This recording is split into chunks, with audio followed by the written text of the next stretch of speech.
Week 7 of the fantasy basketball season. And here's a few forwards I would look to sell high or trade this week. The first guys were Quan Holmes of the Sacramento Kings. And Holmes, he's been on this list a bunch this season. And Holmes on the year, he's ranked number 30th in fantasy basketball. 13 points a game, 8 rebounds, 2 assists, 1.8 blocks a game, 79% from the foul line, and a whopping 67% from the field. So Holmes here, he's been a great ball player, no doubt.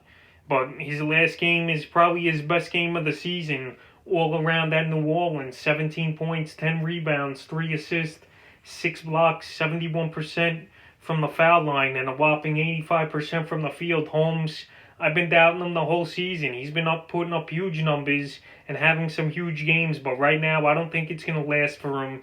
And he's a player I think I could go out there and try to sell and get a better player at the position or a guy with more upside, because I don't think it will continue. And we've even seen a couple dud games for him in the last week here. January 29th, 5 points, 5 rebounds, 2 assists, a steal. And then the 30th versus Miami, 4.6 rebounds, a block and a steal. So there's going to be more nights, I think, like that for Holmes. But he had a nice bounce-back game. And now after that huge bounce-back game versus New Orleans on February 1st, I think you go out there and try to sell Holmes high, because I don't think he's going to be a consistent ball player the whole season for fantasy owners. And right now is the time to strike and get rid of him before his value really drops and you can't get much for him. The second forward I've looked to trade is another familiar guy on the list, is Jeremiah Grant of the Detroit Pistons. Grant, he's been a great signing this season for the Pistons and a good drafty guy or pickup for fantasy owners on the season.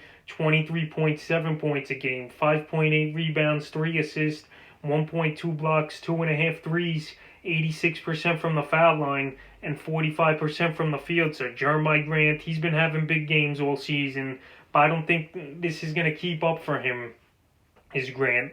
His last game was a big one as well, though. 27 points, 4 rebounds, 4 assists, 3 blocks, 2 threes, and he shot 50% from the field, but I don't think it's going to continue. Teams now, they're focusing on Grant more as the number one option here in Detroit. And early in the year, his average was at 26 points a game. So it dropped down 2 points per game just about now. And I think it's going to drop even more. In the season, I think he could finish with 18 to 20 points per game on average. But his average is dropping down as the weeks have gone on, is Grant. He's had a couple dud performances in 3 out of his last 6 ball games, and I think the more tape teams see on him and the more vocal point and focus it is on Grant, I don't think he'll have those big games. And plus his field goal percentage is already at 45% on the season, so he's not shooting the ball that good. He's more of a volume guy where he's going to jack up a lot of shots to get his points, and I think it's not going to continue that way for Grant. If something happens with Blake Griffin picking it up or a trade or something, I just don't see Grant sustaining this the whole season. And right now his value is still pretty high, and I would look to deal him. The next player at forward I would look to deal or sell high here is Myles Turner of the Indiana Pacers. Turner, he's been a great fantasy ball player this season, ranked number 9, 14.5 points a game, 7 rebounds, 1.2 assists, 1.2 steals, 4 blocks a game, 1.6 threes, and 51% from the field for Myles Turner. But Turner, another guy where his scoring's been inconsistent. In the last 4 games, January 27th at Charlotte, 8 points, 4 rebounds, no blocks, 2 threes, 42% from the field. Then at Charlotte again, the 29th, 20 points, 8 rebounds, 2 assists, 2 blocks, 2 threes, 64% from the field. Then versus Philly, he had a horrible game. 9 points, 5 rebounds, a block, a steal, 16% from the field. And then last night versus Memphis, he had a nice bounce-back game, 22 points, 11 rebounds, 3 assists, 5 blocks, 3 threes. So Turner, this is what I'm talking about. He's been inconsistent. But after a big game last night, I think he's a guy you could definitely flip and sell him high here. He's been great on the season, like I said, with the season ranked number 9 on the year. And I think it's only down for here for Turner.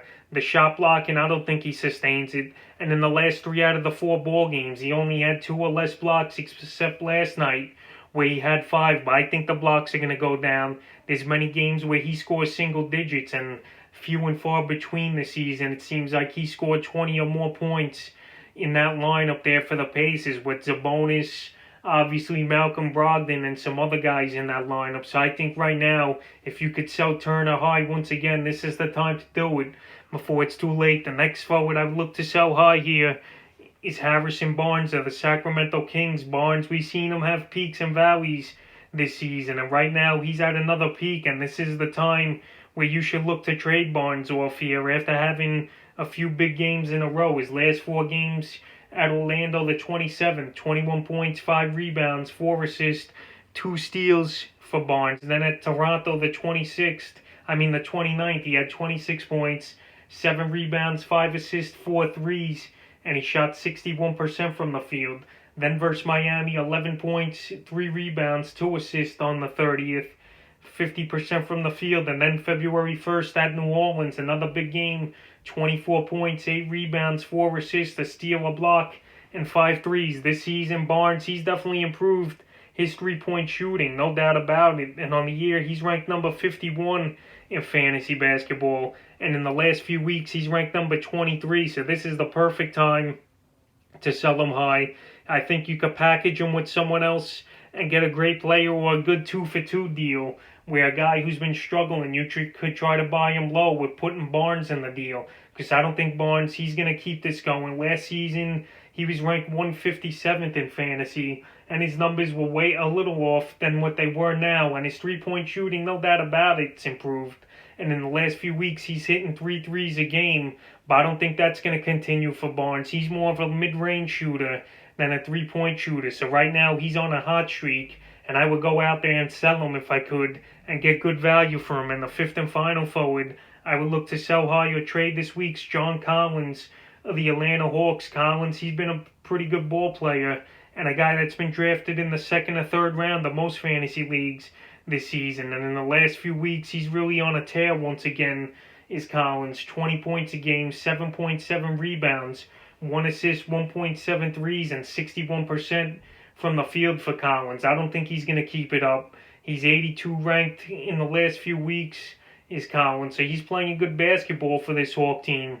But with guys like DeAndre Hunter out and Gallinari still trying to work into shape and Bogdanovich out, when those guys come back, Collins, he's definitely going to fall off a little. Because on the season, he's averaging 17 a game. But the last few weeks, he's at 20 a game. So the points are going to drop. I think the rebounds are dropping. The field goal percentage definitely would drop. So right now, he's at peak value with injuries to those guys, like I mentioned. But once those guys come back, Collins, his stats are going to go down, and his value as well. So now with his value at its all-time high, I believe, this is the time to trade Collins and get a good guy or two for him in a good deal. So that's a few forwards I will look to sell high or trade here in Week 7 of the fantasy basketball season.